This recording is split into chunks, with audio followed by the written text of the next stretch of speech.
বাংলার মাটিতে তিনি পা দিয়েছেন, মাটি ও মানুষের কাছে তিনি ফিরে এসেছেন এবং তার যে ফিরে আসা, তার যে আগমন, বিএনপি নতুন রাজনীতির দিকে পদার্পণ করবে এবং বাংলাদেশের রাজনীতিতে একটি ঐতিহাসিক বাকবদল হবে, এমনটি কিন্তু প্রত্যাশা করছেন বিএনপি থেকে শুরু করে সর্বস্তরের মানুষ। অন্য রাজনৈতিক দলের নেতাদেরও আমরা প্রতিক্রিয়া দেখেছি। বিভিন্ন রাজনৈতিক দল যেমন জাতীয় নাগরিক পার্টির নেতাদেরও প্রতিক্রিয়া আমরা এর মধ্যে পেয়েছি। তারা ফেসবুকে, সামাজিক যোগাযোগ মাধ্যমে স্ট্যাটাস দিয়ে তারেক রহমানের আগমনকে স্বাগত জানিয়েছেন এবং এর বাইরে যে দলগুলো রয়েছে ফ্যাসিবাদ বিরোধী আন্দোলনের সময় যারা কাঁধে কাঁধ মিলিয়ে এই শেখ হাসিনার পতন আন্দোলন এবং জুলাই আগস্টের যে আন্দোলনে তারা অংশগ্রহণ করেছেন, তারা সবাই কিন্তু তারেক রহমানের এই ফেরাকে স্বাগত জানিয়েছেন, ধন্যবাদ জানিয়েছেন এবং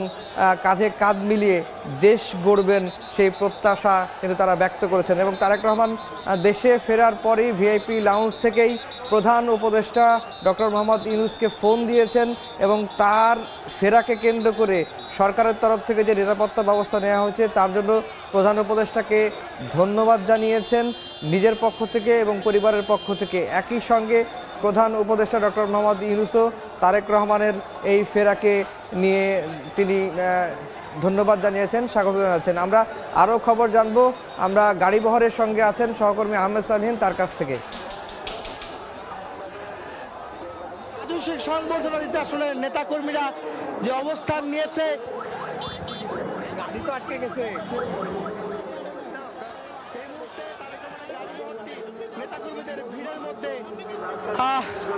আটকে আছে দেখতে পাচ্ছি। তারেক রহমান হাত নেড়ে শুভেচ্ছা জানাচ্ছেন, অভ্যর্থনা জানাচ্ছেন তার নেতাকর্মীদের। রাস্তার দুপাশে এত মানুষ আর মানুষ, সেটি দূর থেকে দেখানোর চেষ্টা করছি আমরা। তারেক রহমানকে এক নজর দেখার জন্য যে অবস্থান এই কুড়িল ফ্লাইওভারের আশেপাশে এবং বিমানবন্দর সড়কে, যেটি সত্যি বলা বাহুল্য ঐতিহাসিক একটা ছবি দৃশ্য। এই ঐতিহাসিক মুহূর্তটি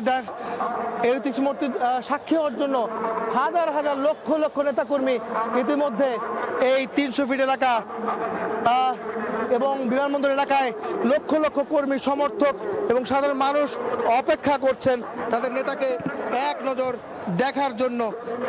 আপনারা দেখতে পাচ্ছেন তারেক রহমানের গাড়ি বহরটি ইতিমধ্যে কুড়িল ফ্লাইওভারে উঠছে তার গাড়ি বহরটি আমরা দেখতে পাচ্ছি। সেটি কিন্তু নেতাকর্মীদের ভিড়ে অবস্থান করছেন। তারেক রহমান নিজে হাত নেড়ে তার নেতাকর্মীদের দেখানোর চেষ্টা করছেন। লক্ষ লক্ষ মানুষ, একটু দেখানোর চেষ্টা করব আমরা। ডান পাশে আমার সহকর্মী চিত্র সাংবাদিক মিজানুর রহমান, আপনি একটু যা দেখাবেন এখানে কি পরিমাণ মানুষ আসলে এই 300 ফিট এলাকায় জড়ো হয়েছে, তার দৃশ্য আমরা উপর থেকে দেখছি। লক্ষ লক্ষ মানুষ অবস্থান নিচ্ছে এক নজর দেখার জন্য, তার নেতাকে দেখার জন্য। আপনারা দেখতে পাচ্ছেন যে অসংখ্য মানুষ রাস্তার দুপাশে, রেল লাইনের উপরে, যে যেখানে বেরোচ্ছেন, কোনো উঁচু জায়গায় অবস্থান নিচ্ছেন তার নেতাকে এক নজর দেখার জন্য। সে অবস্থায় তারা আছেন।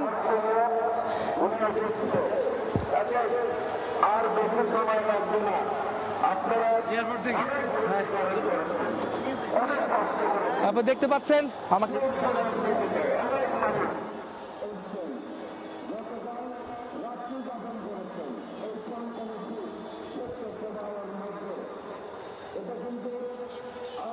কুড়িল ফ্লাইওভারের উপরে উঠছেন। নেতাকর্মীরা তার গাড়ি বহরটি ঘিরে রেখেছেন। সেনাবাহিনীর সদস্যরা, পুলিশের সদস্যরা, আইন শৃঙ্খলা যারা রয়েছেন তারা অবস্থান নিয়েছেন তার গাড়ি বহরটি ঘিরে। আমরা দেখানোর চেষ্টা করছি যে গাড়িটি 300 ফিটে অভ্যর্থনা স্থলে যাওয়ার চেষ্টা করছে। ও মাই গড, এখানে ট্রেন যাচ্ছে। এটা বিশাল একটি দুর্ঘটনার সংখ্যা তৈরি হচ্ছে। নেতাকর্মীরা রেল লাইনের উপরে একটি বিপজ্জনক অবস্থা তৈরি হচ্ছে। আল্লাহ রক্ষা করুক, সৃষ্টিকর্তা রক্ষা করুক। নেতাকর্মীরা রেল লাইনের উপর দাঁড়িয়ে থেকে ট্রেন চলে এসেছে, একটি ট্রেন যাচ্ছে। আপনারা দেখতে পাচ্ছেন হাজার হাজার লক্ষ লক্ষ নেতাকর্মী রেল লাইনের উপরে। ট্রেনটি ধীরে চলার চেষ্টা করছে। এত মানুষ, এটা বিপজ্জনক অবস্থা তৈরি হচ্ছে নেতাকর্মীকে দেখার জন্য, তার নেতাকে দেখানোর জন্য, এবং ট্রেনটি অবশেষে স্লো করতে, ধীর গতিতে করতে বাধ্য হয়েছে। এত মানুষ এখানে আমরা দেখতে পাচ্ছি, একটি বিপজ্জনক অবস্থা থেকে, একটি বিপদ থেকে রক্ষা পেল এতগুলো মানুষ। আমরা কিন্তু দেখানোর চেষ্টা করছিলাম। তারেক রহমানকে ঘিরে গাড়ি ভর্তি এসেছে। এখন এই মুহূর্তে কুড়িল ফ্লাইওভারের উপরে অবস্থান করছে তারেক রহমানের গাড়ি বহরটি। তারেক রহমানকে বহনকারী গাড়িটি এখন অবস্থান নিয়েছে।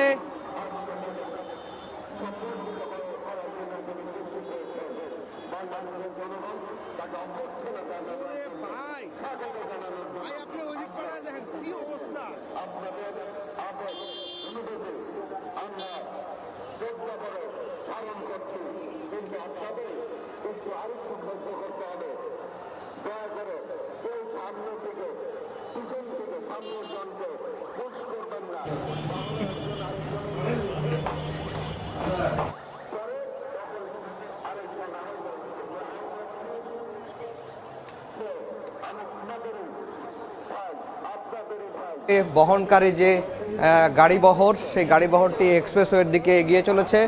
আমরা গাড়িবহরের যে দৃশ্য সেটি আমরা দেখাচ্ছি সময় টেলিভিশনের স্ক্রিনে।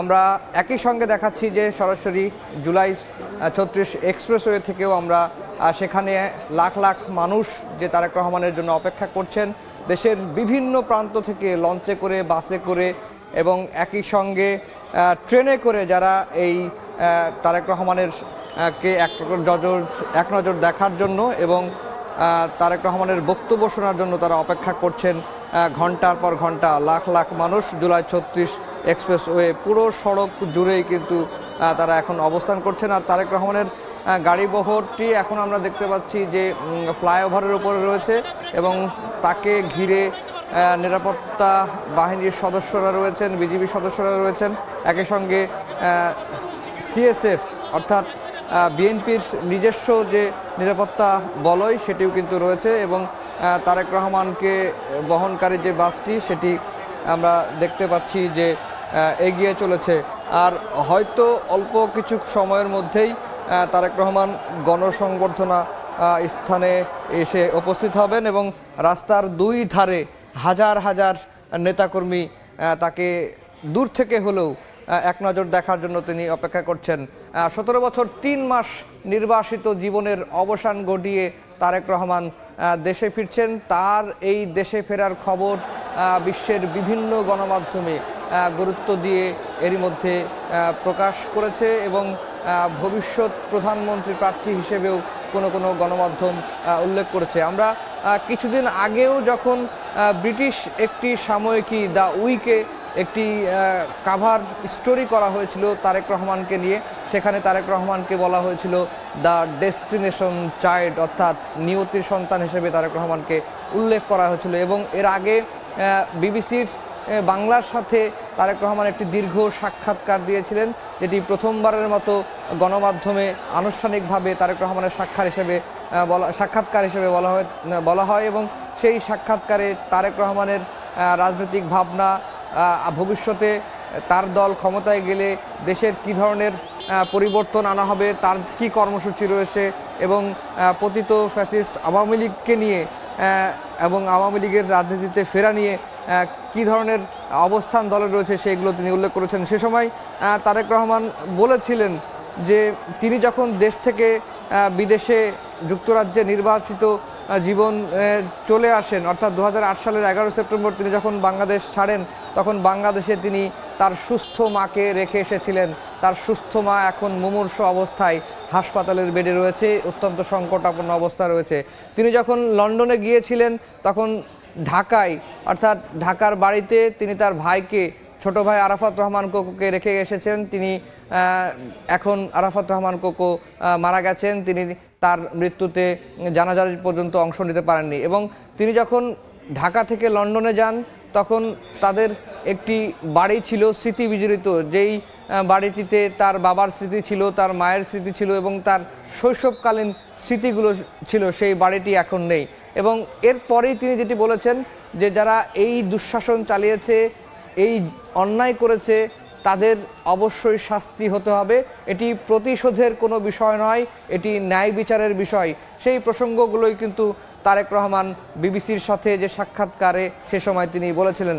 তারেক রহমান দেশকে ঘিরে যে 31 দফা পরিকল্পনা ঘোষণা করেছেন, আমরা 2 বছর আগেই 2022 সালের 13ই জুলাই তিনি এই পরিকল্পনাটি দেশের সামনে উপস্থাপন করেছেন। তখন বিএনপির পক্ষ থেকে বলা হয়েছে যে এই পরিকল্পনাটি বা 31 দফা কর্মসূচিটি মূলত যুগপৎ আন্দোলনে যারা শরিক সে সময় ছিলেন তাদের সঙ্গে আলোচনা করেই এই দফাটি তারা পরিবর্তন করেছিলেন এবং রাষ্ট্রের নির্বাহী বিভাগ এবং বিচার বিভাগ থেকে শুরু করে রাষ্ট্রের যে 3টি অঙ্গ রয়েছে সেই 3টি অঙ্গের সঙ্গে ভারসাম্যপূর্ণ সম্পর্ক বজায় রেখে কিভাবে দেশকে এগিয়ে নিয়ে যায় এবং বাংলাদেশে আধিপত্যবাদী বিরোধী শক্তিগুলো সে সবাইকে এক করে এবং বাংলাদেশ যেন কারো করদ রাজ্যে পরিণত না হয় বা বাংলাদেশের সঙ্গে অন্য দেশের যে সম্পর্ক সেটি অবশ্যই ন্যায্যতা এবং ভারসাম্যপূর্ণ হবে, সেই বিষয়গুলো কিন্তু তিনি উল্লেখ করেছেন। একসঙ্গে বেকারত্ব দূর করা,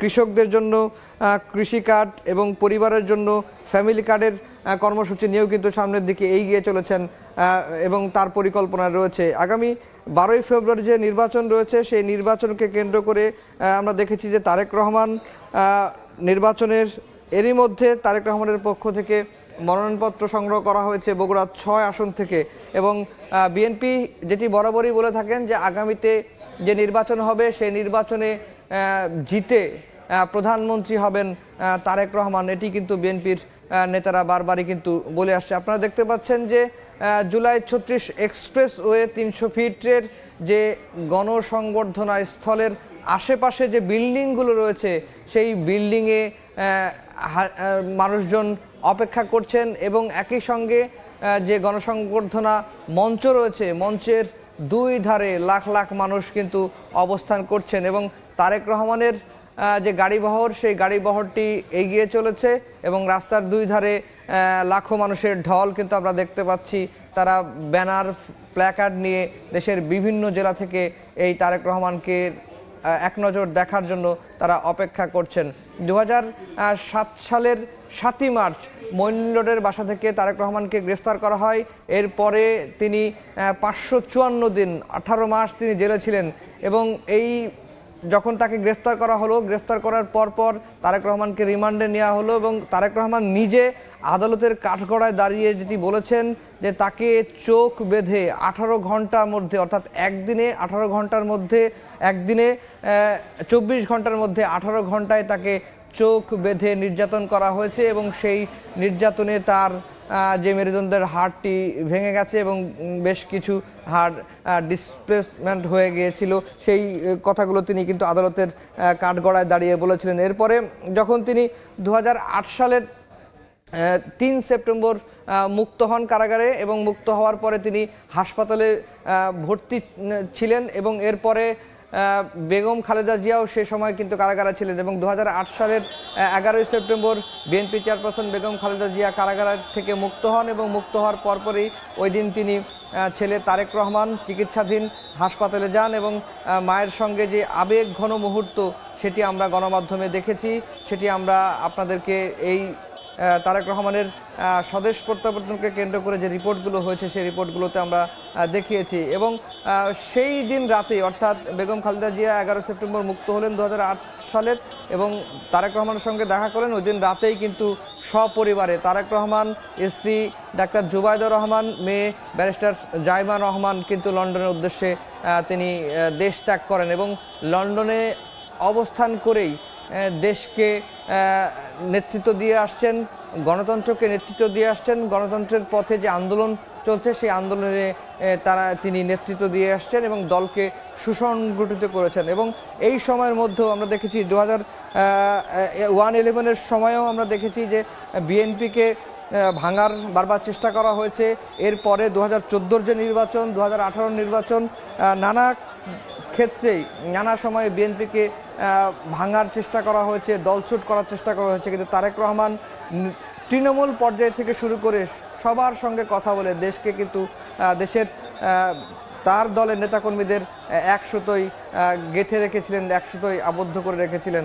সেই কারণে তারেক রহমান এখন বাংলাদেশের সবচেয়ে বড় দল বিএনপির এক শীর্ষ নেতা হিসেবেই দেশে ফিরছেন। এবং তার বিরুদ্ধে যে মামলাগুলো হয়েছিল 5 আগস্টের পরে, বিএনপির আইনজীবী, বিএনপির আইন সম্পাদকের সঙ্গে আমি কথা বলেছিলাম দুদিন আগে। তিনি আমাদেরকে জানিয়েছেন যে 5 আগস্টের রাজনৈতিক পট পরিবর্তনের পর সরকারের পক্ষ থেকে তারেক রহমানকে প্রস্তাব দেওয়া হয়েছিল যে নির্বাহী আদেশে তার বিরুদ্ধে হওয়া মামলাগুলো প্রত্যাহার করে নেওয়ার, কিন্তু তারেক রহমান সেটি করেননি।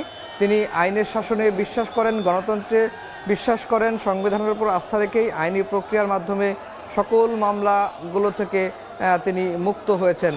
আর তিনি মুক্ত হওয়ার পরে তিনি 6314 দিন পরে সাতিলা তিনি দেশে ফিরেছেন এবং দেশে তিনি ফিরলেন। এবং দেশে ফেরার পরেই ভিআইপি লাউঞ্জ থেকে বের হয়ে তিনি বাংলাদেশের মাটি স্পর্শ করেছেন এবং তিনি পায়ের জুতো খুলেছেন, জুতো খুলে তিনি বাংলাদেশের মাটি স্পর্শ করেছেন। একই সঙ্গে বাংলাদেশের মাটি হাতে নিয়ে যে স্পর্শের যে অনুভূতিটা, সেই সময়টা আপনার কেমন মনে হচ্ছিল? এই অনুভূতির জায়গাটা বলতে হয় সেটা হচ্ছে যে একজন রাজনীতিবিদের জীবনে এই ধরনের নানা উত্থান, নানা খারাপ সময়, ভালো সময় যায়। তো যখনই তিনি নামলেন, বিমানবন্দর থেকে বেরিয়ে আসছেন, তার সঙ্গে তার শীর্ষ নেতারাও আছেন, কিন্তু তিনি ঘুরে গিয়ে ওই বিমানবন্দরের ছোট্ট যে জায়গাটা একটু মাটি আছে, সেই জায়গাটায় উনি উঠে গেছেন। উঠে যেয়ে হচ্ছে আগে জুতাটা খুলে মাটিটা ধরলেন। এটা আসলে তার নিশ্চয়ই দেশের প্রতি যে অনুভূতিটা কাজ করেছে এই 17 বছরে, তিনি যখন 17 বছর ধরে তো ওখানে বসেই তার দলকে গোছানোর চেষ্টা করেছেন, তাই না? তো এই যে দলকে গঠন, দেশের জন্য চিন্তা করা, এই রাজনীতির সঙ্গে সম্পৃক্ত থাকা, আসলে উনি দেশের বাইরে থাকলেও তো সারাক্ষণই দেশের মানে আবহে উনি থেকেছেন। একটা রুমের মধ্যে থেকেই তো আসলে কথা বলেছেন নেতাকর্মীদের সাথে। যখন দেশে ফিরেছেন তখনকার অনুভূতিগুলো নিশ্চয়ই আরও অন্যরকম হয়। তিনি দেশে ফিরে আসলে ওনার মনে কি হয়েছে, কি অনুভূতি কাজ করেছে, কিন্তু আমরা গণমাধ্যমে যেটি দেখতে পেয়েছি, যেটা আমরা পর্দায় যেটি দেখতে পেয়েছি, যখন ওনার বহনকারী বিমানটি যখন দেশের মানচিত্রে প্রবেশ করলো, তখন তিনি ফেসবুকে একটি স্ট্যাটাস দিয়েছেন। অবশেষে দেশের আকাশে আমরা সেই দৃশ্যটি দেখতে পাচ্ছি যে তিনি বিমানবন্দরে থেকে নেমে খালি পায়ে মাটি স্পর্শ করেছেন এবং শুধু পা দিয়ে স্পর্শ করেন নাই, তিনি হাতে মাটিটি নিয়েই স্পর্শ করে তার পাশে থাকা একজন নেতাকেও কিন্তু মাটির স্পর্শ নেওয়ার জন্য বলেছেন এবং তিনিও নিয়েছেন। সেই আবেগঘন মুহূর্তের কথা আসলে অবজার্ভ হয় কি যে এই সময় আসলে মানুষের মধ্যে নিশ্চয়ই তার নেতাকর্মীদের দেখে অন্যরকম আবেগও কাজ করে এবং তার যে মানুষ যে তার জন্য যে ভালোবাসাগুলো দেখাচ্ছেন, সেই ভালোবাসার ব্যাপারগুলো তো তিনি বোঝেন এবং তার ভিতরে যে দেশপ্রেমটা কিংবা তার ভিতরের যে অনুভূতিটা দেশকে নিয়ে সবকিছু আসলে এক ধরনের বাইরে থেকে অনুভব করার, এখানে এসে যখন দেখা, আসলে 17 বছর পর বাংলাদেশে অনেক কিছুই পরিবর্তন হয়েছে। আপনি যেটি বলছিলেন তার পরিবারের, তিনি আর কোকোকে দেখতে পাবেন না, আরাফাত রহমান, তো তার ছোট ভাই মারা গেছেন, তার মা অসুস্থ এবং তিনি গুরুতর অসুস্থ। তো সেই জায়গা থেকে আসলে ওনার তো এই 17 বছরে বহু পরিবর্তনের মধ্য দিয়ে উনি গেছেন এবং এই বহু পরিবর্তন তাকে আসলে অন্যরকম আরেকটা মানুষ তৈরি করে ফেরত নিয়ে এসেছে। আপনি যেহেতু কূটনীতির বিষয়গুলো দেখেন, তার যে ফেরাকে কেন্দ্র করে, হ্যাঁ, এটা যদি একটু বলি আফজাল, সেটা হচ্ছে আন্তর্জাতিক মহল যদি আমরা যেটা বলি সেটা হচ্ছে আমরা হিসাব করি যে সাউথ এশিয়ার জায়গা থেকে হচ্ছে দক্ষিণ এশিয়াতে আসলে কি ধরনের প্রভাব পড়ছে। তো সেই জায়গা থেকে হ্যাঁ, অবশ্যই প্রতিবেশী রাষ্ট্রগুলো তো এই তারেক রহমানের দেশে ফেরার দিকে তাকিয়ে আছে। আসলে তিনি কি বলেন, তিনি কি ধরনের নির্দেশনা দেন, তার পরবর্তী পদক্ষেপগুলো কি হয়। তারপরে আমাদের দেশ যে হচ্ছে অন্তর্বর্তীকালীন সরকারের থেকে নির্বাচনের পথে যে এগিয়ে যাচ্ছে, অর্থাৎ গণতন্ত্রের পথে এগিয়ে যাওয়ার যে জায়গাগুলো, এগুলো প্রতিবেশী রাষ্ট্র থেকে শুরু করে পরাশক্তিধর দেশগুলো সবাই কিন্তু বলে আসছে যে বাংলাদেশ যাতে গণতন্ত্রের পথে এগিয়ে যায়, অর্থাৎ একটি সুষ্ঠু নির্বাচন, নিরপেক্ষ নির্বাচন এবং সেই নির্বাচনের মাধ্যমে একটি প্রতিনিধিত্বশীল সরকার মানুষের কথা বলবে, জনগণের কথা বলবে, তার প্রতিনিধি নির্বাচন করবে। তো সেই জায়গায় বিএনপি এতদিন ধরে যেটি বলে এসেছে, যে বিষয়টি নিয়ে সে সংগ্রাম করে এসেছে গত 17 বছরে, যদি বলতে হয় 18 বছরে, তাহলে সেই সংগ্রামটি তার ছিল একটি গণতান্ত্রিক সরকারের জন্য, তার আন্দোলন ছিল। সেই আন্দোলনের জায়গা থেকে আন্তর্জাতিক মহল যেগুলো চায়, সেই জায়গা থেকে কিন্তু বিএনপি বড় রাজনৈতিক দল হিসেবে তার কথাও খুব একদম কাছাকাছি একই জায়গায়। তো তারেক রহমানের এই নির্বাসিত জীবন যখন সে ফেরত আসছেন, তখন কিন্তু পরিস্থিতি এবং যে আমরা যে কূটনীতি যেটা বলি তার অনেকটা পরিবর্তন হয় এবং হচ্ছে আমরা দেখেছি যে কিছুদিন আগেও আসলে নির্বাচন নিয়ে আমরা আন্তর্জাতিক মহল থেকে বিভিন্ন বার্তাও পেয়েছি। যদি আমি বলি তাহলে মার্কিন যুক্তরাষ্ট্র এবং হচ্ছে রাশিয়ার রাষ্ট্রদূত এখানে কথা বলেছেন, তারা এক ধরনের কথা বলেছেন, ভারত এক ধরনের কথা, ভারতের সঙ্গে এক ধরনের সম্পর্কের টানাপোড়েন বাংলাদেশে চলছে, পাল্টাপাল্টি অভিযোগ আছে। এখন কি আর ভারতের সাথে যে সম্পর্ক এখন আমাদের সেটা কি টানাপোড়েন বলবো নাকি উত্তেজনা পর্যায়ে চলে? আমরা আসলে কূটনীতির ভাষায় তো টানাপোড়েনটা বলি, কিন্তু আপনি যদি রাজনীতির ভাষায় আসেন তাহলে এটাকে আমি উত্তেজনাই বলবো।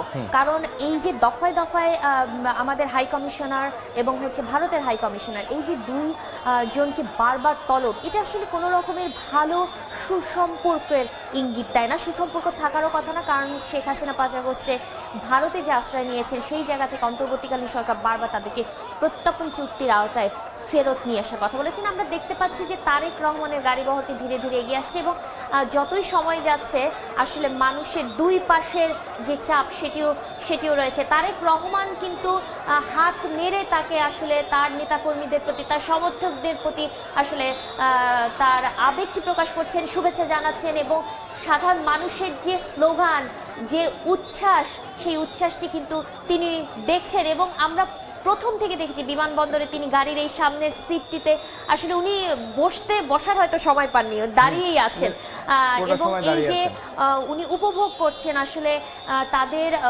সাধারণ মানুষের যে আবেগ, তার নেতাকর্মীদের যে আবেগ, সেই আবেগের কিন্তু প্রত্যুত্তর উনি দিয়েই চলেছেন এবং তাকে তিনি হাসি মুখে সেই শুভেচ্ছা গ্রহণ করছেন, স্লোগানগুলো শুনছেন এবং হচ্ছে প্রতিটা সময় আমি দেখেছি প্রতিক্ষণে আসলে তিনি একটু আসলে রেস্ট নেননি, তিনি দাঁড়িয়ে হাতটা নেড়েই যাচ্ছেন। লম্বা একটা জার্নি করে এসছেন, এরপরেও তিনি সরাসরি সাধারণত এরকম একটা জার্নি করে আসলে আমরা সাধারণত বাসার দিকে যাই, তাকে আবার এখন গণসংবর্ধনা স্থলে যেতে হবে, সেখানে লাখ লাখ নেতাকর্মীরা অপেক্ষা করছেন তার কথা শোনার জন্য। আসলে রাজনীতিবিদদের যে জীবন হয় সেই জীবন তো আসলে কঠিন একটা জীবন থাকে, কারণ তার নেতাকর্মীর যে উচ্ছ্বাস, সেই উচ্ছ্বাসের কাছে আসলে তিনি শ্রান্ত পরিশ্রান্ত কিনা তাদের যে আবেগ, তারা 17 বছর পর তাদের আসলে ভারপ্রাপ্ত চেয়ারম্যানকে কাছে পাচ্ছেন। তো এই আবেগটা তো সাধারণ মানুষের রয়েছে এবং এই রাজনীতিবিদরা আসলে যারা এত বড় একটি দলের তিনি নেতৃত্ব দিচ্ছেন, এখন বলা যায় যেহেতু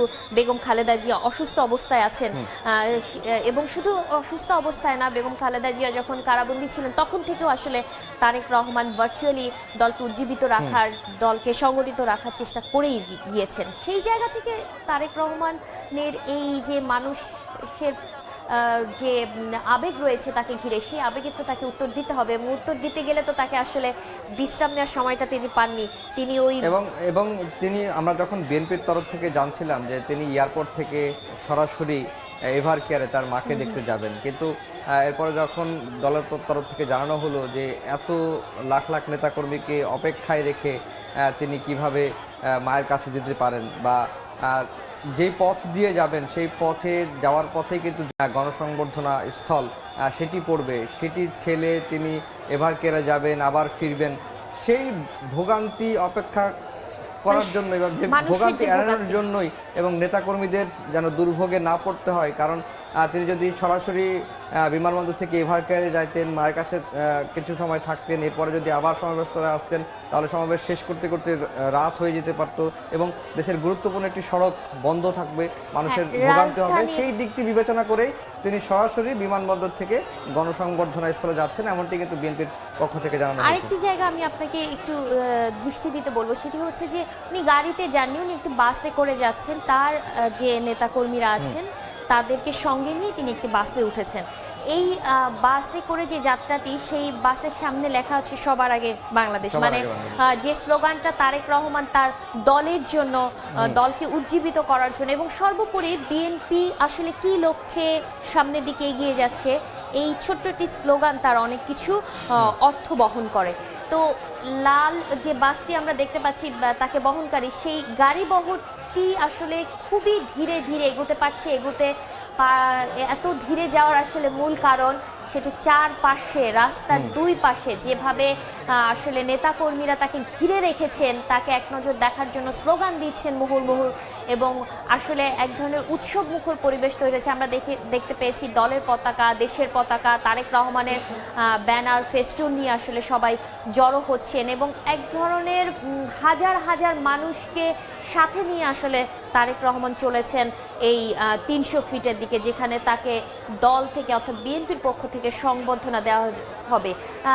আফজাল, আসলে গতকাল থেকেই নেতাকর্মীরা জড়ো হতে শুরু করেছেন, রাজধানী মানে সারা দেশ থেকে আসলে সর্বস্তরের নেতাকর্মী অর্থাৎ বিএনপি যে অঙ্গ সহযোগী সংগঠন বলেছিল যে বিএনপি বলেছে যে এই তারেক রহমানের এই সংবর্ধনাকে কেন্দ্র করে সারা দেশ থেকে প্রায় 50 লক্ষ লোকের সমাগম তারা করবে। আমরা হয়তো সমাবেশটি গণসংবর্ধনাটি শেষ হওয়ার পরে বিএনপির একটি প্রতিক্রিয়া জানতে পারবো। এবং আজকে যখন তারেক রহমানকে রিসিভ করতে এয়ারপোর্টে গেলেন বিএনপির শীর্ষ নেতারা, তখন কিন্তু সাংবাদিকরা প্রশ্ন করেছিল বিএনপির স্থায়ী কমিটির সদস্য সালাউদ্দিন আহমেদকে যে তারেক রহমানকে ঘিরে মানুষের আশা আকাঙ্ক্ষা যে কতটুকু পূরণ করতে পারবেন তিনি। তখন সালাউদ্দিন আহমেদ যদি বলেছেন যে তারেক রহমান বাংলাদেশের এখন আশা আকাঙ্ক্ষার প্রতীক এবং তার যে ভিশন, তার যে কর্মসূচি, সেই কর্মসূচি যদি বাস্তবায়ন করা যায় তাহলে বাংলাদেশ এগিয়ে যাবে। সেই কথাগুলোই কিন্তু বিএনপির স্থায়ী কমিটির সদস্য সালাউদ্দিন আহমেদ বলেছেন। এবং আজকের এই স্বদেশ প্রত্যাবর্তনটাকে বিএনপি যেটি বলছে যে 55 বছরের ইতিহাসে, বাংলাদেশের 54 বছরের ইতিহাসে এটি স্মরণীয় করে রাখতেই এই আয়োজনটি করা হয়েছে। এজন্য সরকারকেও তারা ধন্যবাদ জানিয়েছেন। এবং এটা আমি আগেই বললাম যে তারেক রহমান যখন বাংলাদেশের মাটিতে পা রাখলেন, এরপরে ভিভিআইপি লাউঞ্জে বসেই তিনি প্রধান উপদেষ্টা ডক্টর মোহাম্মদ ইউনূসকে ফোন দিয়েছেন এবং তার জন্য যে নিরাপত্তা ব্যবস্থা সরকারের তরফ থেকে নেওয়া হয়েছে এবং তিনি তার পরিবারের কাছ থেকে পক্ষ থেকে ধন্যবাদ জানিয়েছেন। এবং প্রধান উপদেষ্টারও কেউ তার স্বাস্থ্যের খোঁজখবরও তারেক রহমান নিয়েছেন। এবং এটিও একটি ভালো একটি দিক যে তিনি দেশে ফিরেই রাজনৈতিক যে শিষ্টাচার বলা হয়, সেই শিষ্টাচারের জায়গা থেকে এগুলো ভালো ইঙ্গিত বহন করে, ইতিবাচক ইঙ্গিত বহন করে যে সরকারের পক্ষ থেকে যে উদ্যোগ, যে নিরাপত্তা বলয় গড়ে তোলা হয়েছে, আইন শৃঙ্খলা রক্ষাকারী বাহিনীর সদস্যদের আমরা দেখতে পাচ্ছি, সেনাবাহিনীর সদস্যদের আমরা দেখতে পাচ্ছি, আসলে পুরোটা পথ তারা নিরাপত্তা দিয়ে নিয়ে আসছেন। এবং সরকারের যে সহযোগিতার কথা আসলে বিএনপির পক্ষ থেকেও জানানো হয়েছে যে সরকার সব রকমের সহযোগিতা আসলে তাদের সঙ্গে করছেন। তো সেই জায়গা থেকে তারেক রহমানের দেশে ফেরার এই যে ক্ষণটি, এই ক্ষণটি আসলে দারুণ একটি আবেগঘন পরিবেশ যেমন তৈরি করেছে, তেমন নেতাকর্মীদের মাঝে দারুণ উৎসবের একটি পরিবেশ তৈরি করেছে। এবং সর্বোপরি বাংলাদেশের রাজনীতিতে এটি একটি গুরুত্বপূর্ণ ঘটনা হিসেবে উঠে আসছে, কারণ সামনে নির্বাচন, 12 ফেব্রুয়ারি যে নির্বাচনের ঘোষণা দিয়েছে সরকার, সেই নির্বাচনে সব দলের অংশগ্রহণের একটি গণতান্ত্রিক সুষ্ঠু নিরপেক্ষ নির্বাচনের কথা বলা হচ্ছে। সেই জায়গায় নির্বাসিত ভারপ্রাপ্ত চেয়ারম্যান বিএনপির তিনি দেশে ফেরত আসা এবং দলের মূল যে দলকে গঠন করতে, নির্বাচনকে সামনে এগিয়ে নিয়ে যেতে বিএনপির মতো বড় রাজনৈতিক দলের এই নেতার দেশে ফিরে আসা গুরুত্বপূর্ণ ভূমিকা পালন করে। এবং রাজনীতির অঙ্গনে যদি বলতে হয় তাহলে শুধু বাংলাদেশের রাজনীতি না, সাথীলা, আমরা একটু আহমেদ সালেহিনের কাছে যেতে চাই। তিনি তারেক রহমানের গাড়ি ঘরের সঙ্গে আছেন। সালেহিনের কাছ থেকে সেখানকার পরিস্থিতি একটু জানবো। সালেহিন,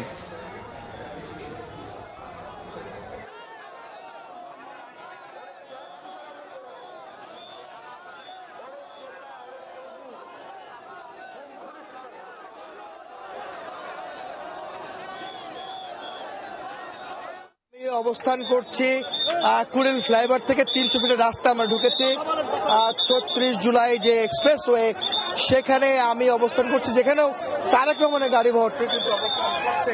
ইতিমধ্যে এই গাড়ি বহরটি সামনে দিকে এগোচ্ছে, কিন্তু নেতাকর্মীদের ঢল নেমেছে এই সড়ক জুড়ে।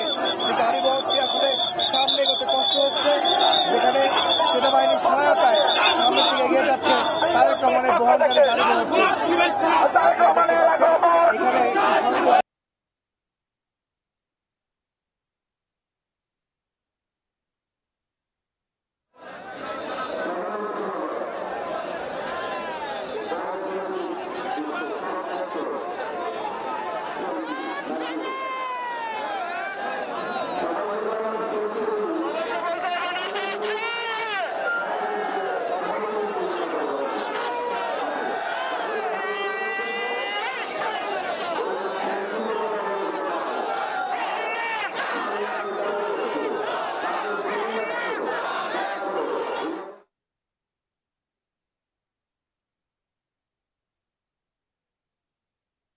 অংশ নেবেন, যেখানে বিএনপি আয়োজন করছে তাকে অভ্যর্থনা জানাতে। তিনি আসার কারণ মূলত এবারকার হাসপাতালে কারণ না বিএনপি তারেক রহমান তিনি তারেক রহমানের মা বিএনপি চেয়ারপারসন বেগম খালেদা জিয়া তিনি এবারকার হাসপাতালে ভর্তি আছেন। যিনি যাকে দেখার জন্য তারেক রহমান এই পথে এসেছেন এবং এই একটি অভ্যর্থনা তাকে দেওয়া হবে, সেই কারণে মঞ্চ তৈরি করা হয়েছে, নির্দিষ্ট স্থান তৈরি করা হয়েছে, যেখানে অভ্যর্থনার জন্য লক্ষ লক্ষ মানুষ ইতিমধ্যে অবস্থান নিয়েছে। এই 300 ফিট এলাকাতে অর্থাৎ 36 জুলাই এক্সপ্রেসওয়েতে ঢাকা সিলেট মহাসড়ক দিয়ে রাস্তাটি দুপাশে মানুষের লোকালোকারণ্য লক্ষ লক্ষ মানুষ ইতিমধ্যে উপস্থিত হয়েছেন তাদের নেতাকে এক নজর দেখার জন্য। শুধু তাই নয়, রাস্তায় নয়, আশপাশের ভবন জুড়ে এলাকার বাসিন্দা তারা কিন্তু উপর থেকে তারেক রহমানকে দেখার জন্য তার এই রাজস্বিক প্রত্যাবর্তনকে স্মরণীয় করে রাখতে তারা আজকে এই রাস্তায় অবস্থান নিয়েছেন।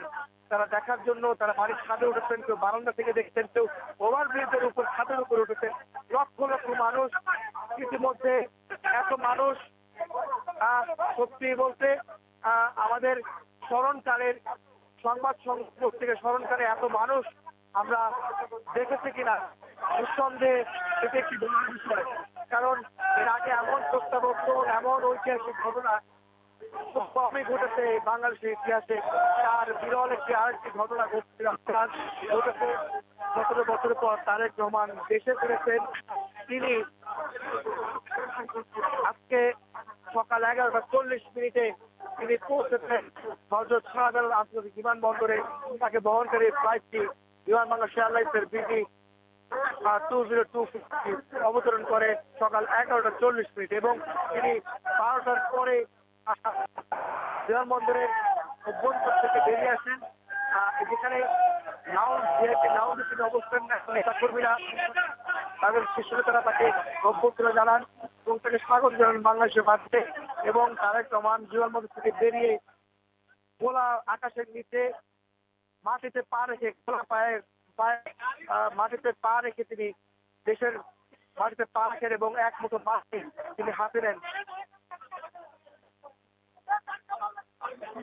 তারপর তিনি একটি বাসে করে, যে বাসে তিনি আসছেন, গাড়িতে করে, যেটি নিরাপত্তা বেষ্টিত একটি বাহন, যে গাড়িতে করে তিনি আজকে এই অভ্যর্থনা অনুষ্ঠানে বসছেন, সেখানে তিনি যাচ্ছেন। আপনি জানেন যে আপনারা জানেন তারেক রহমানের আগে সকালে পরিবার সহ দেশে, যেখানে তার স্ত্রী ডক্টর জুবাইদুর রহমান এবং তার কন্যা মিস্টার সাইমা রহমান এবং স্ত্রী ডক্টর জুবাইদুর রহমান তার সঙ্গে এসেছেন লন্ডন থেকে। এবং 17 বছর পর তার মেয়ে ব্যারিস্টার জাইমা রহমান বাবার সঙ্গে অর্থাৎ তারেক রহমানের সঙ্গে ঢাকায়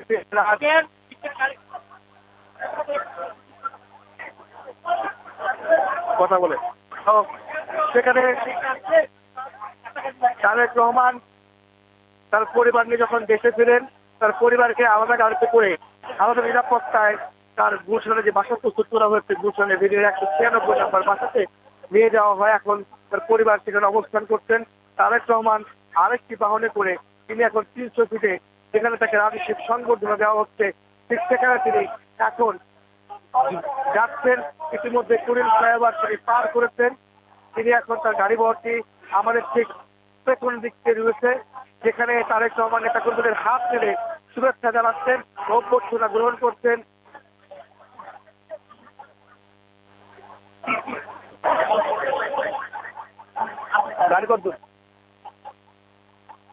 তারেক রহমান এখানে সংক্ষিপ্ত বক্তব্য রাখবেন, সেটি আমরা জানতে পেরেছি। এবং তাকে মূলত অভ্যর্থনা দেওয়ার এই অনুষ্ঠানটির আয়োজন করেছেন বিএনপির তরফ থেকে। বিএনপির তরফ থেকে একটি কমিটি গঠন করা হয়েছিল প্রত্যাবর্তন উদযাপন। সেই কমিটি তারেক রহমানকে আজকে তারেক রহমানকে মূলত এই সংবর্ধনা দেওয়া এবং যাওয়া আসার পথে নেতাকর্মীদের যে অভ্যর্থনা, সেটি আসলে এই আয়োজন বিএনপি করেছে। এখানে আমরা বলতে চাই নেতাকর্মীদের ভিড়, লক্ষ লক্ষ কর্মী সমর্থক সাধারণ মানুষ তারা এই 300 এলাকায় অবস্থান নিয়ে তাদের নেতাকে দেখার জন্য অবস্থান নিয়েছেন গতকাল থেকে। আমরা দেখেছি দেশের বিভিন্ন প্রান্ত থেকে, দেশের প্রত্যন্ত অঞ্চল থেকেও কিন্তু অনেক নেতাকর্মী আর এখানে এসেছেন এই 300 এলাকা অর্থাৎ বিমানবন্দর থেকে।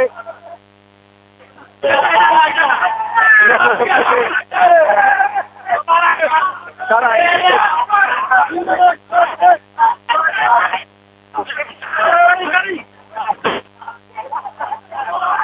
তারেক রহমানকে দেখার জন্য দেশের প্রত্যন্ত অঞ্চল থেকে করবে না এই যাত্রা পথে অর্থাৎ এয়ারপোর্ট থেকে 300 ফিট হয়ে গোসা এই এলাকা জুড়ে অবস্থান নেওয়ার জন্য গতকালকে থেকেই আসতে শুরু করেন। আপনার জানেন যে বিএনপির তরফ থেকে বাংলাদেশ রেলওয়ের কাছে রেল কর্তৃপক্ষের কাছে আবেদন করা হয়েছিল 7 জোড়া দুঃখিত 7টি রুটে। বিএনপির ভারপ্রাপ্ত চেয়ারম্যান তারেক রহমান তবে যে ঐতিহাসিক পরিস্থিতি তৈরি করার যে চেষ্টা ছিল তার দলের নেতাকর্মীদের পক্ষ থেকে, সেই পরিস্থিতি সৃষ্টির কারণেই কিন্তু এত বেশি জনসমাগম হয়েছে যে প্রেক্ষিতে মঞ্চের দিকে আসার যে সড়কটি, সেই সড়কটিতে অত্যন্ত ধীর গতিতে তারেক রহমানকে বহনকারী গাড়ি এবং অন্যান্য যে বহরের যে গাড়িগুলো রয়েছে অত্যন্ত ধীর গতিতেই আসলে মঞ্চের দিকে এগিয়ে আসছে। এখন পর্যন্ত যে বিষয়টি জানা গেছে, পূর্ব নির্ধারিত যে সময় ছিল সেই সময়ের মধ্যেই বাংলাদেশ বিমানের যে ফ্লাইট তারেক রহমানকে বহন করে লন্ডন থেকে ঢাকায় নিয়ে এসেছে, সেই ফ্লাইটটি কিন্তু নির্ধারিত সময়ে অবতরণ করে এবং সেখানে যে আনুষঙ্গিক কাজ রয়েছে সেগুলো সম্পন্ন করতে খুব বেশি সময় লাগেনি। তবে বিমানবন্দর থেকে বের হওয়ার পর যে নেতাকর্মীদের উপচে পড়া ভিড়, দীর্ঘ 17 বছর পর তাদের যে ভারপ্রাপ্ত চেয়ারম্যান বাংলাদেশে আসলেন, নিজ মাটিতে আসলেন, তাকে বরণ করে নিতে বিএনপির তৃণমূলের নেতাকর্মীরা সারা দেশ থেকে, দেশের নানা প্রান্ত থেকে রাজধানীতে যারা জড়ো হয়েছিলেন, তারা বিমানবন্দর থেকে বের হওয়ার পরপরই যেই জায়গাগুলো রয়েছে, সড়কটি রয়েছে, যে সড়ক ধরে বিমানবন্দর থেকে এই জুলাই 36 এক্সপ্রেসওয়ে হয়ে এভারকেয়ারে যাবেন, এই সড়কটির এই সংবর্ধনা যে মঞ্চটি রয়েছে, এই মঞ্চটির অভিমুখে সড়কগুলোর দুপাশে সবাই জমায়েত হয়েছিলেন নেতাকর্মীরা। এবং যে বিষয়টি এখন পর্যন্ত দেখা গেছে যে দেশের মাটিতে সত্যিকার অর্থেই যে পা রাখা বলে, সেইটি কিন্তু বিএনপির ভারপ্রাপ্ত চেয়ারম্যান তারেক রহমান রেখেছেন নিজ হাতে। তিনি তার জুতা খুলে তা মাটিতে পা দিয়েছেন, দেশের মাটি তিনি স্পর্শ করেছেন। এরপর আসলে বিএনপির স্থায়ী কমিটির সব সদস্যদের নিয়ে একটি বাস তৈরি করা হয়েছে। সেই বাসের একদম সামনে দাঁড়িয়েই তারেক রহমান ধীরে ধীরে এই মঞ্চের দিকে আসছেন এবং সামনে দাঁড়িয়ে তিনি যে নেতাকর্মীরা তাকে সাদর সম্ভাষণ জানাচ্ছেন, প্রত্যেককেই হাত নেড়ে কিন্তু তিনি তার সম্মানসূচক জবাব দিচ্ছেন, উত্তর দিচ্ছেন। এখন পর্যন্ত যেখানে যেই এলাকায় তিনি পেরিয়ে এসেছেন, দল অর্থাৎ বিএনপি, দলের প্রতিষ্ঠাতা জিয়াউর রহমান, চেয়ারপারসন বেগম খালেদা জিয়া এবং ভারপ্রাপ্ত চেয়ারম্যান তারেক রহমানকে কেন্দ্র করে যে স্লোগানগুলো রয়েছে দলের, সেই স্লোগান কিন্তু মুখরিত পুরো ঢাকা রাজধানীর এই অংশটি, অর্থাৎ বিমানবন্দর থেকে এই জুলাই 36 এক্সপ্রেসওয়ের এই অংশটি। এখন পর্যন্ত এই মঞ্চটিতে বিএনপির সাথে বিগত 17 বছর যারা যুগপৎ আন্দোলন করেছিলেন, তারা কিন্তু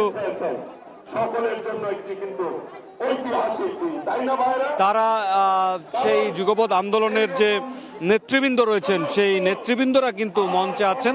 বিএনপির পক্ষ থেকে তাদেরকে আমন্ত্রণ জানানো হয়েছে এই যে এই সংবর্ধনা, সেই জায়গাটিতে, সেই অনুষ্ঠানটিতে, সেই আয়োজনে যুক্ত হওয়ার জন্য। এবং এই নেতৃবৃন্দ কিন্তু বিমানটি অর্থাৎ তারেক রহমানকে বহনকারী বিমানটি বাংলাদেশে যখন অবতরণ করে তার পর থেকে কিন্তু তারা এই মঞ্চে অবস্থান করছেন এবং মঞ্চ থেকে সার্বিকভাবে পুরো আয়োজনটি সুশৃঙ্খল রাখার জন্য সব ধরনের পরামর্শ এবং নির্দেশনা দেয়া হচ্ছে। যেই পরিস্থিতি এখন পর্যন্ত দেখা যাচ্ছে যে বিএনপি ভারপ্রাপ্ত চেয়ারম্যানকে বহনকারী যে বাহনটি রয়েছে এবং তার সাথে যে অন্যান্য যে বাহনটি রয়েছে সবগুলোকেই সর্বোচ্চ যে নিরাপত্তা দেওয়ার প্রচেষ্টা, সেই প্রচেষ্টা কিন্তু দেখা যাচ্ছে। বলা চলে যে যৌথ বাহিনী, যেখানে সেনাবাহিনী, বিজিবি, র্যাব, পুলিশ সব বাহিনীর সমন্বয়ে কিন্তু একটি যে বাহিনী, যৌথ বাহিনী, তারা এই গাড়িবহরটিকে অত্যন্ত সতর্কতার সাথে এবং কড়া নিরাপত্তা বলের মধ্য দিয়ে এই মঞ্চের উদ্দেশ্যে নিয়ে আসছেন। এবং এই যে মঞ্চটি যেখানে প্রস্তুত করা হয়েছে, এই মঞ্চটিকে ঘিরেও কিন্তু সব বাহিনীগুলোর সমন্বয়ে নিরাপত্তা ব্যবস্থা জোরদার আছে। বিএনপির নিজস্ব যে স্বেচ্ছাসেবকরা যারা রয়েছেন, নিরাপত্তার দায়িত্বে যারা রয়েছেন, তারাও কিন্তু এই মঞ্চটিকে ঘিরে বিশেষ মনোযোগ দিচ্ছেন। তবে নেতাকর্মীদের যে আবেগ, যে উচ্ছ্বাস, এই আবেগ এবং উচ্ছ্বাসকে নেতা হিসেবে নেতৃত্বের জায়গা থেকে সর্বোচ্চ সম্মান প্রদর্শন করে এই মঞ্চের উদ্দেশ্যে আসার ক্ষেত্রে কিছুটা সময় লাগছে। কেননা বিএনপি শুরু থেকেই বলে এসেছিল বাংলাদেশের এই 55 বছরে যা এখন পর্যন্ত ঘটেনি, সেই রকমই নতুন আরেকটি দৃষ্টান্ত, অতীতের সব দৃষ্টান্ত মুছে গিয়ে নতুন একটি দৃষ্টান্ত আগামী 55 বছরের জন্য সৃষ্টি হবে। বিএনপির ভারপ্রাপ্ত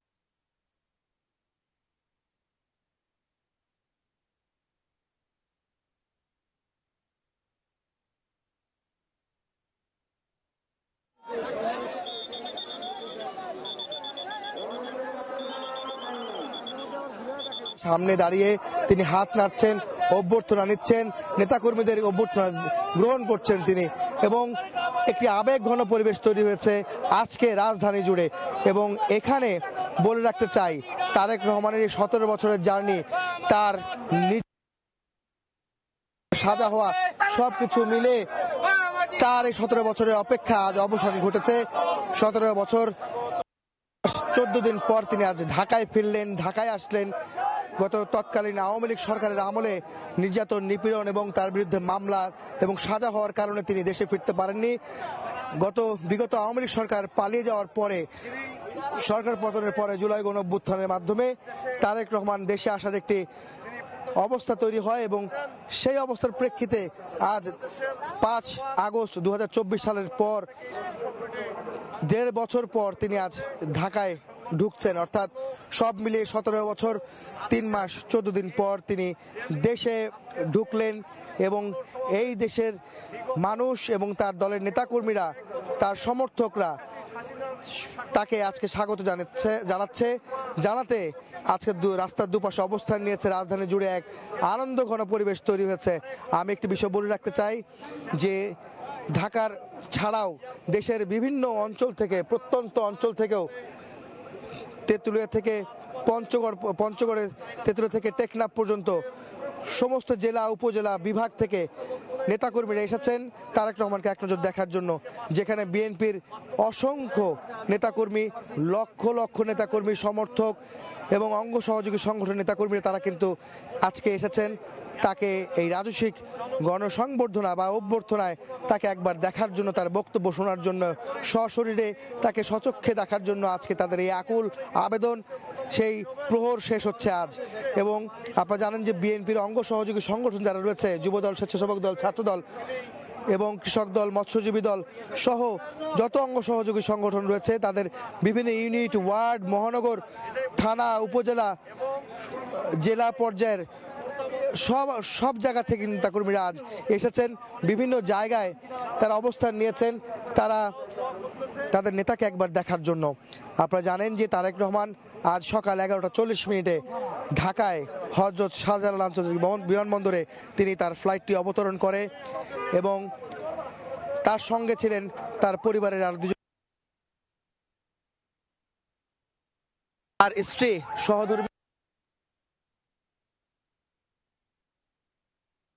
তার সঙ্গে ছিল এবং তারা দুজনে কিন্তু বিমানবন্দরে আসার পরে তারা তারেক রহমানকে সংবর্ধনা স্থলের দিকে রওনা দেওয়ার পর তারা তাদের জন্য প্রস্তুত যে বাসাটি রয়েছে গুলশান এভিনিউর 196 নম্বর বাসাতে তারা চলে গিয়েছেন এবং তারেক রহমান এখন 300 ফিটের অভ্যর্থনা স্থলের দিকে এগোচ্ছেন। তারেক রহমানের গাড়ি বহর ঘিরে রেখেছে নেতাকর্মী, সেনাবাহিনী, পুলিশ, র্যাব, বিজিবি সহ আইন শৃঙ্খলা রক্ষাকারী বাহিনী যারা রয়েছেন তাদের হিমশিম খেতে হচ্ছে এই ভিড় ঠেলে তার গাড়ি বহরটি সামনের দিকে এগিয়ে নেওয়ার জন্য। এবং তার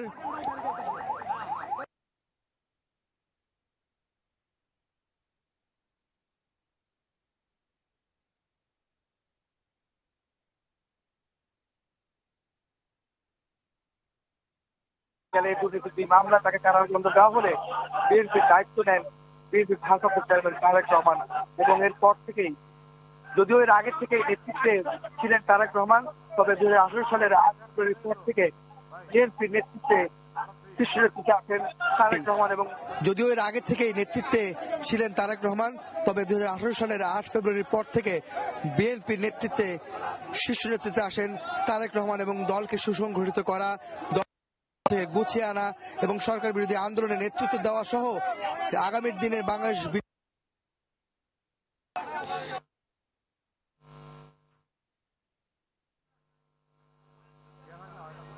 তিনি ট্রাভেল ডকুমেন্ট অর্থাৎ ট্রাভেল পাস নিয়ে তিনি ওয়ান ওয়ে ট্রাভেল পাস নিয়ে দেশে আসেন এবং এই দেশে আসার আজ সেই তার স্বপ্ন পূরণ হলো।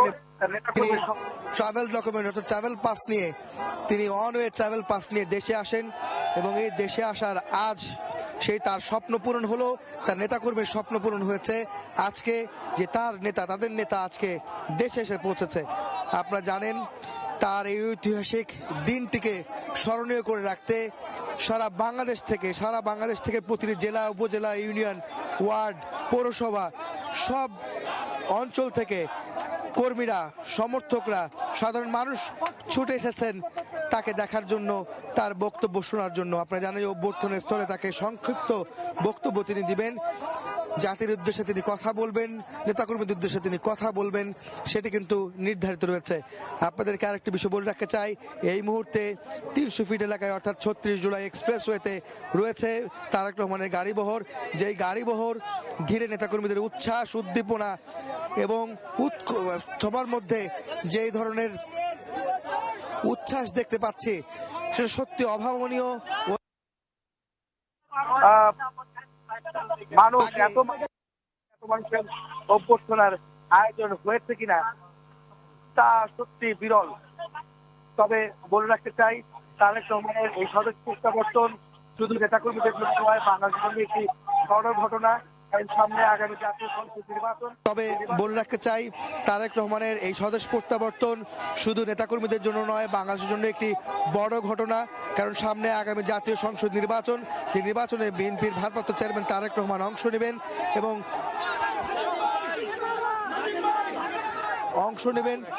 এবং সেই নির্বাচনে তারেক রহমানের বিএনপিকে নেতৃত্ব দিবেন, তাদের যুগপথ শরিক যারা রয়েছেন তাদেরকে নেতৃত্ব দিবেন তারেক রহমান।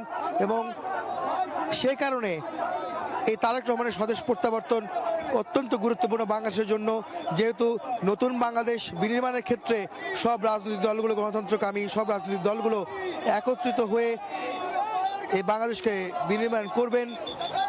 সে বিনির্মাণের ক্ষেত্রে তারেক রহমান একটি ভূমিকা রাখবেন, সেটি কিন্তু সব শ্রেণী পেশার মানুষ সবাই আশা করছেন তারেক রহমান আগামীর ভবিষ্যৎ বাংলাদেশে তিনি একটি ভূমিকা রাখবেন, তার নেতৃত্বে বাংলাদেশ নতুন অধ্যায়ের সূচনা হবে, সেটি তারা বলছেন। নেতাকর্মীদের পাশাপাশি সাধারণ মানুষের মধ্যে একটা আকাঙ্ক্ষা তৈরি হচ্ছে, সেই বিষয়টি কিন্তু রয়েছে। আমরা বলতে চাই বিএনপির অসংখ্য নেতাকর্মী, অসংখ্য ইউনিট, ওয়ার্ড, থানা, জেলা, উপজেলা, মহানগর,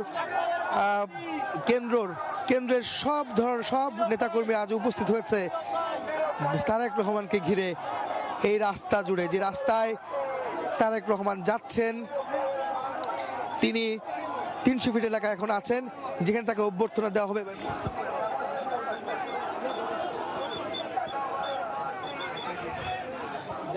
এখানে মূলত আজ এই ঐতিহাসিক অভ্যর্থনা, ঐতিহাসিক এই স্বদেশ প্রত্যাবর্তন সত্যি ইতিহাস হয়ে রয়েছে।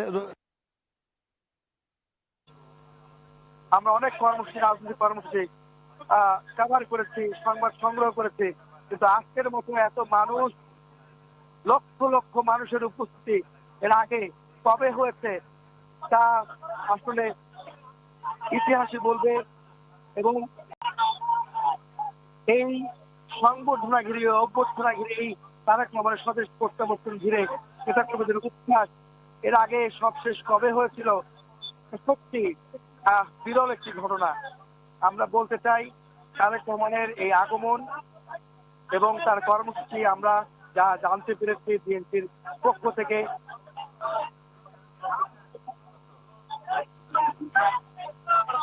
সেটি হচ্ছে আজকে বিমানবন্দরে অবতরণের পর তিনি 300 ফিট হয়ে, অর্থাৎ সিলক্ষেত কুড়িল 300 ফিট হয়ে বসুন্ধরা আবাসিক এলাকায় সমস্ত এভারকেয়ার হাসপাতালে যাবেন, যেখানে গত 23 নভেম্বর থেকে বিএনপি চেয়ারপারসন অর্থাৎ তারেক রহমানের মা বেগম খালেদা জিয়া অসুস্থ অবস্থায় চিকিৎসাধীন রয়েছেন এবং তিনি আইসিইউতে আছেন। এখন এই মুহূর্তে তাকে দেখতে তিনি সেখানে যাচ্ছেন।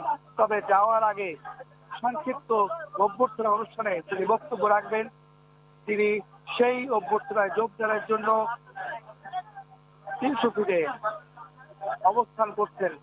300 ফিটে তার গাড়ি বহরটি ধীর গতিতে এগোচ্ছে। অনেকটা নেতাকর্মীদের ভিড় ঠেলে এগোনো কষ্টকর হয়ে পড়ছে তারেক রহমানের গাড়ি বহরটি সামনে এগোনোর জন্য। সব মিলিয়ে বলা যায় আজকের গাড়ি বহরটি সামনে এগোনোর জন্য, সব মিলিয়ে বলা যায় আজকের এই ঐতিহাসিক স্বদেশ প্রত্যাবর্তন তারেক রহমানের, সেটি সত্যি ইতিহাস হয়ে রবে, ঐতিহাসিক হয়ে থাকবে।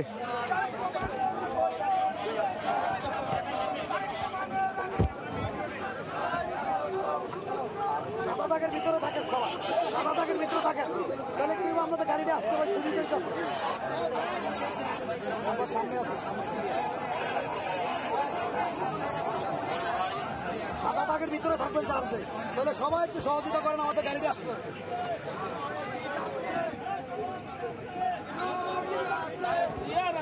আমরা এখন এই মুহূর্তে রয়েছে 300 ফিট এলাকায়, যেখানে তাকে অভ্যর্থনা জানানো হবে। অভ্যর্থনা জানানোর জন্য প্রস্তুত আছে মঞ্চ, নেতাকর্মীরা দুপাশে রাস্তায় অবস্থান নিয়েছেন